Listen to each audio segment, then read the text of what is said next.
ధనలక్ష్మి ఆగ్రహానికి గురి కావద్దు. గల్లాపెట్టిని పరిశుభ్రంగా ఉంచుకోండి.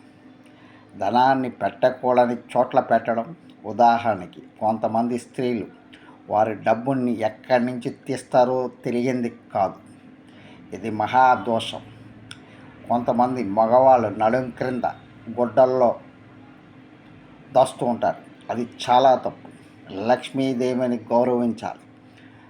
గౌరవం లేని చోట లక్ష్మి నిలబడదు. మరి కొంతమంది డబ్బును విసిరేస్తూ ఉంటారు. ఇంకొంతమంది డబ్బు సంబంధిత విషయాల్లో చాలా చులకనగా చేస్తూ ఉంటారు. ఇంకా కంచం విసిరేస్తూ ఉంటారు.